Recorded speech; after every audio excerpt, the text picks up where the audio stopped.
Namaskar and welcome to this very special edition of Out and About. Now, community figure Dr. Rami Ranger is widely renowned for his business work, and recently he was awarded the Queen's Award for Exports for the 5th consecutive year. To present him with this award at his own warehouse was none other than Prime Minister David Cameron himself. So indeed, we are very happy to bring you the highlights of this inspiring and encouraging event.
I'm really pleased to be here at Sunmark when the Prime Minister's coming to congratulate and award Rami Ranger and the whole team here with their 5th Queen's Award for Exports.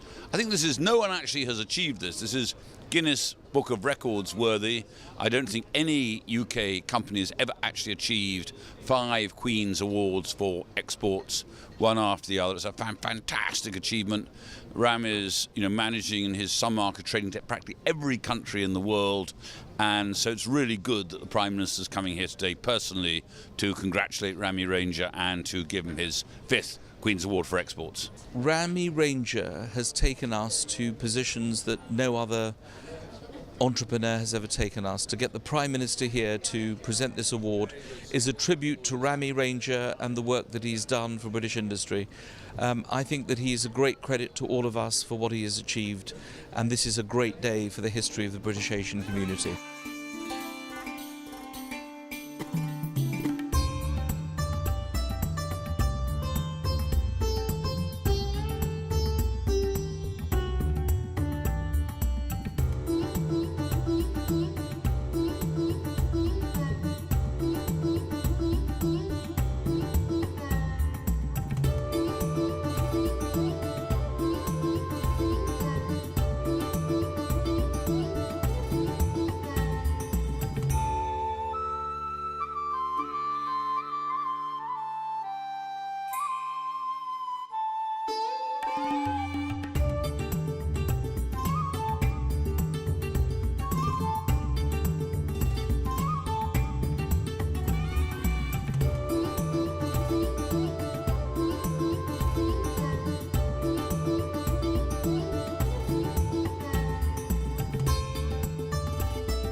the important thing is, this is about Rami Ranger. Yet again, Rami has somehow exceeded the excess of before. How he manages to do it year after year with the Queen's Awards for Industries, personal honours. This man, he just stores up honours like a treasure trove. I mean, it's like he has this great, vast, glittering pile of achievements. But above all, this is not just a man who's a great, successful entrepreneur. Rami Ranger is a good and decent man. He's a man who has a good, honest workforce here. He pays them well. He respects them. He's a good employer. And can I say, as the MP for this part of the world, I'm very, very grateful that we have the great Rami Ranger and Sunmark here in Greenford, and with ZTV here as well, and the sun shining. What more could we want? Prime Minister, Your Excellency, distinguished guests, ladies and gentlemen, I am your MC for the morning. I am Rina, Rami's eldest daughter, and I have had a role in the family business since my single-digit years. During that time, I've held a variety of positions, and in my more literate years, I have been operations staff, the entire Department of Sea Freight Rest of the World, head of departments with more than just me in it, technical support, research and development sales. And as much as I would like to say that that is testament to my sheer magnitude of competence and ability, it serves more as an indication as to how we have evolved and grown over the past few decades. I would now like to ask my dad, the chairman and founder of Sierra Land Forwarding and Sunmark Limited, to come and say a few words. Thank you. Honourable Prime Minister, His Excellency, parliamentarians, family and friends, I'm greatly honoured to have our Prime Minister, the Right Honourable David Cameron, MP, with us today. Prime Minister, I cannot thank you enough for taking time out of your incredibly busy diary to fulfill promise you made that if we won the 5th Queen's Award, you would present it personally. Great people make ordinary people feel great and encourage them to achieve greater things in life. Prime Minister, you have boosted our morale and self-esteem by being here, and we are most grateful. We know that you have to win the next election to finish the work you started 4 years ago of putting Britain in its rightful place, leading the world. We also know how incredibly hard you fight for Britain and take difficult decisions which many people cannot understand or appreciate at times, but eventually they do. We are privileged to have you as our Prime Minister, who has dedicated his life in serving the nation with whatever it takes. We wish you every success in your endeavours. Winning the 5th Queen's Award was very difficult, but the incentive of receiving the award from you motivated us all immensely. You can imagine how much harder it becomes to grow the business by further 30% after having received 4 consecutive Queen's Awards on the basis of an unprecedented growth. We nearly died. Our turnover was 110 million and we needed to achieve staggering 40 million more to win. We exhibited our product in China, Singapore, USA, India, Germany, France, Japan, in fact, all over the world, because they say hidden talent is no talent. If you have it, you broadcast it and tell the world what product, what services you can bring and what benefit you can bring on the table. The result is in front of us all, and I have no word to explain or how I feel, as it is a dream come true. I can recall going to Buckingham Palace for my first Queen's Award in 1999, with my wife dressed as Bollywood Queen in our battered cortina. I drove right into the palace like a head of state, but soon I was brought down to earth when the guard said, "Driver, you can stay here with the car and the lady can go in." I replied, "I'm also here with my wife to meet the Queen." This just shows how far I have come with the help of our customers, suppliers, and colleagues who are here with me to share this honor. I started my first company with just £2 capital and a typewriter from a rented shed. Now we have presence in 115 countries and in the process of reclaiming British Empire. Loyalty to Britain is prerequisite for success. Nowhere in the world can we enjoy freedom and opportunity as we do in Britain. I would like to thank my wife Renu for supporting me when I had nothing. I would also like to thank my staff for believing in me and sharing my vision and giving me their loyalty and commitment. My son-in-law Harmeet, Ahuja, Mohan Khurana and Ray Perkins have taken the business to the next level. Finally, I'm proud to be British Indian and among those who from these tiny islands have touched the lives of almost everyone in the world and continue to do so. Brits are great people and always stand for human freedom and pay supreme sacrifice to make this world a better place for everyone. Thank you, Prime Minister, once again for making this day very special for me, and I shall cherish this forever. And I'm also grateful to His Excellency Ranjan Mathai, the High Commissioner of India, for gracing this special occasion at a very short notice and bearing witness to how a non-resident Indian has brought honor to India and its adopted country, Britain. Thank you. Dhruv, this is a great moment in my life when the Prime Minister of Great Britain or United Kingdom is here to give me an award which we won unprecedented 5th time. So to Prime Minister to come to present this award speaks volume about the Prime Minister's commitment for British enterprise. Prime Minister reaches the part other people can't reach. So he travels to drum up British business wherever he can. So Prime Minister himself is a great inspiration. As you can see, he's here, although elections are not that many months away, but he still found time to honor the British enterprise which is under an Indian chairman. So I'm very proud that this day I have been able to bring honor to my mother India and also to a country which gave me an opportunity to realize my dreams, and where I am now today is thanks to the British sense of tolerance and fair play.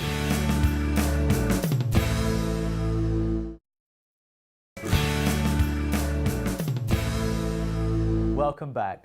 Now, for those of you who have just joined us, today we are bringing you exclusive highlights of the presentation of the Queen's Award for Export to Dr. Rami Ranger for the 5th consecutive year.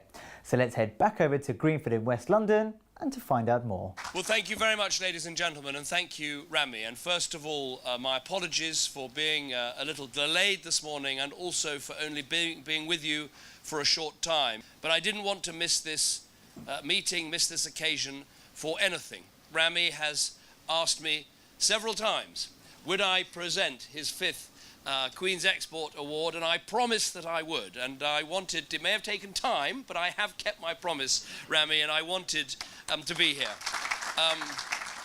You've already reminded me of something, which is Rina, apart from probably working illegally under the age of 10, but we'll pass over that.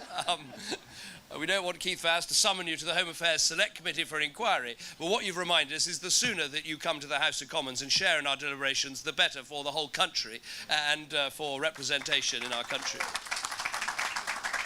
Now, there are really 3 reasons why I'm so pleased to be here today, and the first, Rami, is you.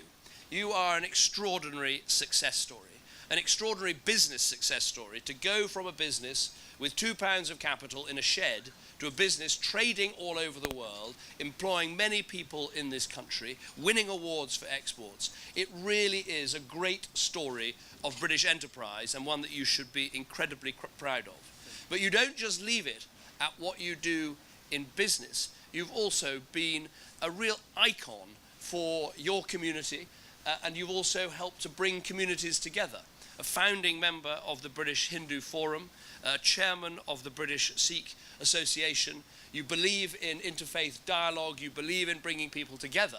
And what you've just said about integration in our country and British values in our country, I think is one of the clearest and most inspiring statements I've heard about that in many, many years.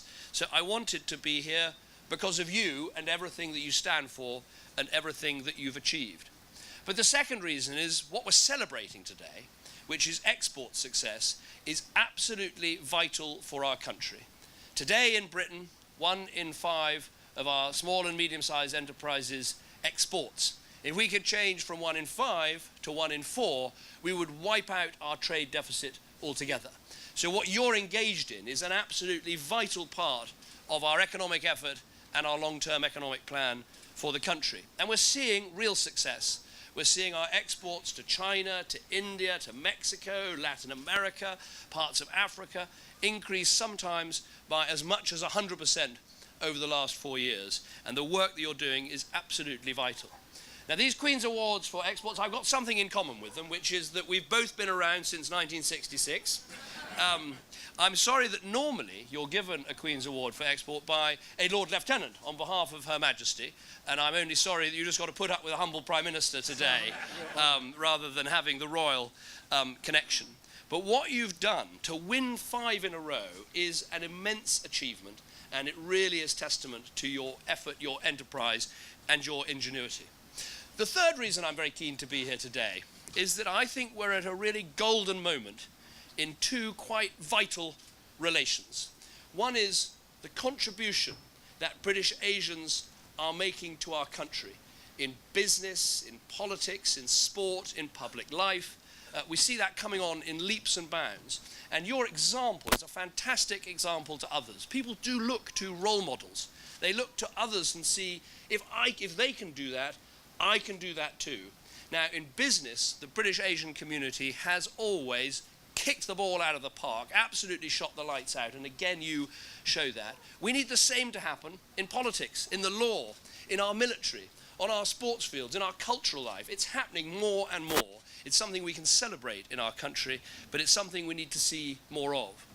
Now, the other side of that relationship is actually the relationship between Britain and the countries of the subcontinent. India, obviously, we're talking about today. Those relationships are getting stronger, and I see real opportunities, particularly with the new Indian government recently elected, to take the relationship between Britain and India, which has always been strong, and I've tried to strengthen it during my Prime Ministership, travelling to India more than to any other country other than Belgium, but I have to go to Brussels rather more often than some might like, so that doesn't count in quite the same way, and building that special relationship between Britain and India, which I am so committed to. But if you put all these things together, Rami, I think what today is really about is something that I would call the British dream. People often talk about the American dream, that you can go from anywhere in that amazing country to the highest position in the land. We need the equivalent of that here in Britain. And I think in many ways you exemplify that dream. Starting in the course of really one generation, in business from the bottom to the top, in public life from the bottom to the top, and building a family that has incredible values at its heart. I wrote down what you said in your remarks about taking the best of British values while maintaining your own culture. You said you lost nothing and gained so much. That by taking the best of British values, you could achieve your dreams as a result. Not just in business, but in your other contributions to public life. And Rami, I think that is such a great message for our country today. Really, we want to build a stronger economy. That's absolutely vital. But we don't want to stop there. We want to build a stronger, more united, more prosperous, more harmonious country. That is the British destiny. That is the British dream. And you showed